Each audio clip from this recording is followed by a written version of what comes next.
కర్కాటకం వారికి కనుక చూసుకున్నట్లయితే ప్రధానంగా మీకు 12వ భావంలో కుజబుధులు కలుస్తున్నారు, 3వ భావంలో నీచపడ్డ శుక్రుడు.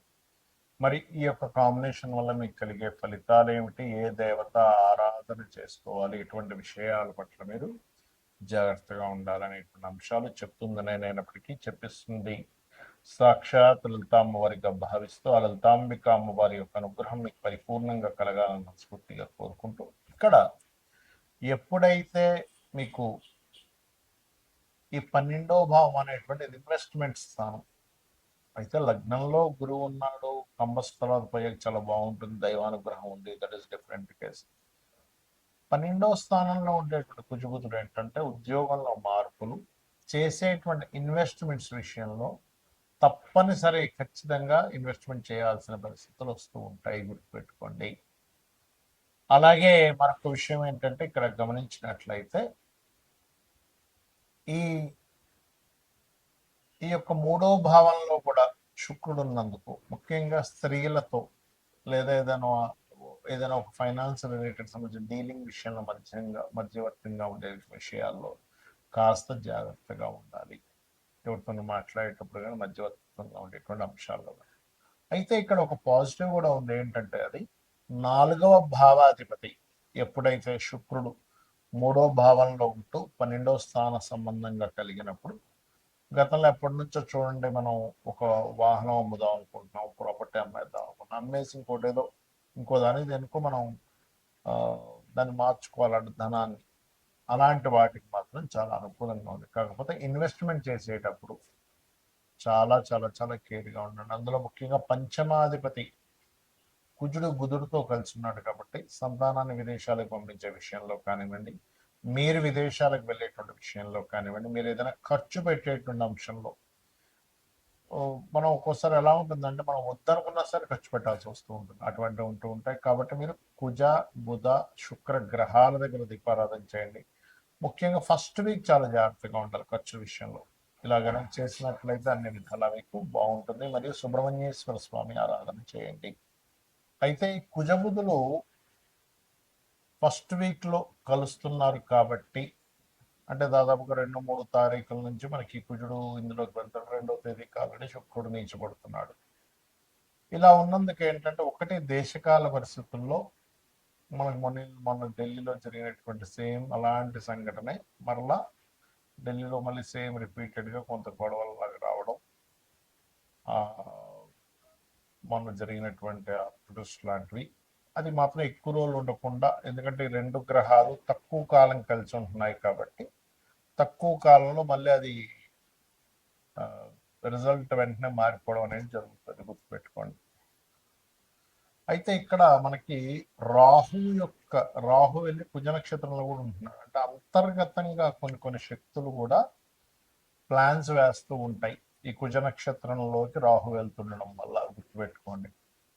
అంటే బయటికి కనబడదు కానీ అంతర్గతంగా లోపల దేశాన్ని ఏదైనా చేద్దాం అనేటువంటి కొన్ని శక్తులతో ఇబ్బంది అనేది రానుంది అనేటువంటిది కూడా గోచారం చెప్తుంది.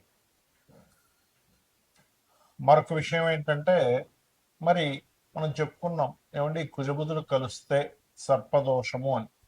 మరి సర్పదోషం గనక రకరకాల వాటిలో ఉంటుంది. సర్పదోషం అనేటువంటిది ఎలా అంటే, చూడండి, ఈ కుజుడు బుధుడు లేదా శని కుజుడు Rahu Rahu is equal to సర్పదోషము ప్లస్ పితృదోషం కూడా. అదేవిధంగా శని కేతువులు, ఇలా ఒక్కొక్క సర్పదోషము ఒక్కొక్క రిజల్ట్ ఇస్తూ ఉంటుంది ఒక్కొక్క భావంలో ఉన్నప్పుడు. మీకు పర్టికులర్గా కుజబుధులు సర్పదోషం ఉన్నప్పుడు ఏమవుతుందంటే, ఎవరికైనా పర్సనల్ చార్ట్లో ఉన్నప్పుడు రిలేషన్స్ మీద దెబ్బ కొడుతుంది. అంటే రిలేటివ్స్తో ఎప్పుడూ కూడా ఏదో ఒక గొడవ, ఏదో ఒక ఘర్షణ, రిలేషన్స్ సరిగ్గా ఉండలేకపోవడం, మీరు బాగున్న అవతల వాళ్ళు బాగోకపోవడం, అవతల వాళ్ళు బాగున్న మీలో ఏదో తెలియని ఒక ఘర్షణాత్మకమైనటువంటి స్థితి కలగడం అనేటువంటిది ఇస్తూ ఉంటుంది. అయితే ఇది ఒక్కొక్క భావనలో ఉంటే ఒక్కొక్క రిజల్ట్ ఇస్తూ ఉంటుంది, గుర్తుపెట్టుకోండి. రాశిలో ఉన్నదనుకోండి, ఒకవేళ వీళ్ళకి చర్మ వ్యాధులు రావడము, లేకపోతే ఒళ్ళంతా ఒక రకమైన బాడీ పెయిన్స్ ఇలాంటివి ఇస్తూ ఉంటుంది సర్పదోషం, కుజబుధుల కాంబినేషన్. 2వ భావంలో ఉంటే ఇది ధనం మీద, రిలేటివ్స్ మీద, కుటుంబ సభ్యుల్లో ఉండేటువంటి వారి మీద అనవసరం ఘర్షణలు, ఇంట్లో ఎప్పుడు ఏదో ఒక వాదనలు ఇలాంటివి జరుగుతూ ఉంటాయి. మూడో భావంలో ఉన్నప్పుడు ఇది మీరు ఏ మాట మాట్లాడినా, మనం చూడండి కొంతమంది చూస్తూ ఉంటాం, ఏమండి మనం ఏ మాట మాట్లాడినా సరే గొడవ అయిపోతుందండి అంటూ ఉంటాం చూసారా. ఈ ఏ మాట మాట్లాడినా గొడవ అయ్యేటువంటి విషయాన్ని ఈ మూడో భావంలో కుజబుధులు ఇస్తూ ఉంటుంది. నాలుగో భావంలో కుజుడు ఉన్నప్పుడు వీళ్ళకి వీళ్ళు చాలా జాగ్రత్తగా ఏ విషయంలో ఉండాలంటే, రోడ్డు దాటేటప్పుడు చాలా జాగ్రత్తగా ఉండాలి. ఫోన్ మాట్లాడుతూ రోడ్డు దాటడం వల్ల కలిగేటువంటి ఇబ్బందులు నేను చూశాను. చాలా మందికి ఇలా ఫోన్ మాట్లాడుతూ రోడ్డు దాటేస్తారు, టక్కన ఏదో గుద్దేస్తారు. లేకపోతే ఫోన్ మాట్లాడుతూ వీళ్ళు వాహనం మీద వెళ్తూ ఉంటాడు, సడన్గా ఏదో ఒక ఇబ్బంది జరుగుతూ ఉంటుంది. కాబట్టి ఫోన్ మాట్లాడుతూ ఎట్టి పరిస్థితుల్లో వాహనం నడపడానికి ఇలాంటివి చేయకూడదు నాలుగో భావంలో కుజబుధులు కలిసి ఉన్నప్పుడు. అదేవిధంగా కొంత ఎడ్యుకేషన్ పరంగా కూడా కొంత డిస్టర్బెన్సెస్ జరుగుతూ ఉంటాయి. ఇక ఐదో భావంలో ఉన్నప్పుడు సంతానంతో తెలియని ఘర్షణ, సంతానంతో గొడవలు, సంతానంతో ఇవి జరుగుతూ ఉంటాయి. ఇక ఆరో భావంలో కనుక కుజబుధులు కలిసి ఉంటే నిత్య జీవితంలో ఎప్పుడూ ఏదో గొడవే, చిన్నప్పటి నుంచి కూడా ఏదో ఘర్షణ డైలీ లైఫ్లో, అంటే ఒక పోరాటంలో ఉంటూ ఉంటుంది లైఫ్ అనేది. కాకపోతే కుజుడు ఆరులో ఉన్నందుకు కొంచెం శత్రువుపై జయాన్ని కలిగిస్తారు, దట్ ఈస్ డిఫరెంట్. సప్తమంలో కుజుబుధులు ఉన్నప్పుడు ఏమవుతుందో వచ్చే జీవిత భాగస్వామికి ఈ పోట్లాడే లక్షణాలు అవి ఎక్కువగా ఉంటాయి, ఆర్గ్యూ చేసే లక్షణాలు. అష్టమంలో ఉన్నప్పుడు సర్వసాధారణంగా అన్ఎక్స్పెక్టెడ్ థింగ్స్ వల్ల బిజినెస్లో లాసెస్ రావడం ఇలాంటివి ఎక్కువగా జరుగుతూ ఉంటాయి. భాగ్యంలో ఉన్నప్పుడు తండ్రి యొక్క తత్వం ఎలా ఉంటుంది అంటే, తండ్రి గారితో కొంచెం మనం ఏదైనా కమ్యూనికేట్ చేయాలన్నా, మాట్లాడాలన్నా కొంచెం ఇబ్బందికరమైనటువంటి వాతావరణంలో ఉంటూ ఉంటుంది. దశమంలో కనుక కుజబుధులు కలిసి ఉంటే ఎవరికైనా కూడా అప్పుడు వాళ్ళకి ఆఫీస్లో ఉండేటువంటి వాతావరణం అంతా కూడా ఎప్పుడు జలస్ ఫీల్ అయ్యేవాళ్ళు, లేకపోతే ఎప్పుడు మనతో ఏదో గొడవ పెట్టుకొని మన కెరియర్ సంబంధించిన విషయంలో ఇబ్బంది పెట్టాలనుకునే లక్షణాలు ఎక్కువగా ఉంటాయి వాళ్ళకి. అదేవిధంగా లాభస్థానంలో ఉన్నప్పుడు లాభాన్ని సంపాదిస్తాడు, పోటీ పరీక్షలు రాణిస్తాడు. కానీ ఇక్కడ వ్యాపారంలో మాత్రం కాంపిటేటర్స్, శత్రువులు పెరుగుతూ ఉంటారు. 12వ భావంలో ఉన్నప్పుడు ఏమవుతుంది అంటే, పర్టికులర్గా ఇన్వెస్ట్మెంట్స్ చేసేటువంటి అంశాలలో, వివాహ జీవితం మీద, విదేశాలకు వెళ్ళేటువంటి అంశాల మీద, విదేశాలకు వెళ్ళి అక్కడ ఇబ్బంది పడడం జరుగుతూ ఉంటుంది. మరి ఈ సర్పదోషం ఇలా ఏర్పడినందుకు ఏం చేయాలి అంటే, చాలా సింపుల్గా ఏం లేదు. మనకి గోచారంలో జరిగినప్పుడు అందరికీ వర్తిస్తుంది, అందరూ కూడా ఈ అనవసరమైన గొడవలు ఇట్లాంటికి గురవుతూ ఉంటారు. కాకపోతే రావి చెట్టు చుట్టూ ప్రదక్షిణాలు చేయడం, రావి చెట్టు కింద ఉన్నటువంటి సర్పాలకి పసుపు, కుంకుమ, గంధం కలిపిన వాటర్ వేయడం, ఇవి ఎక్కువగా చేయాలి. ఇవి గనక చేసినట్లయితే ఖచ్చితంగా అనవసరమైన గొడవలు, చర్మ వ్యాధులు, లేకపోతే ఫ్రెండ్స్తో వచ్చేటువంటి మోసాలు, ఫ్రెండ్స్ వల్ల కలిగేటువంటి ఫలితాలు, ఇట్లాంటివన్నీ కూడా చాలా అంటే చాలా మటుకు తగ్గుతాయి. అయితే ఇక్కడ ఈ కుజబుధులు కలిసి ఉన్నప్పుడు ఉండే ఒక ప్లస్ ఏంటంటే, వీళ్ళకి మంచి వాగ్దాటు ఉంటుంది, మంచి వాయిస్ ఉంటుంది, చాలా బాగా సమర్థవంతంగా ఆర్గ్యూ చేయగలుగుతారు, ఎక్కడ కూడా వెనక్కి తగ్గరు. వీళ్ళు లాయర్లు అయినట్లయితే చాలా బాగుంటుంది. లాయర్లు కొన్నిసార్లు చూడండి, కొన్ని అంటే మధ్యవర్తిగా వెళ్ళి కొన్ని మాట్లాడి సెట్ చేస్తుంటారు. అటువంటి విషయాల్లోని చాలా చాలా చాలా బాగుంటుంది.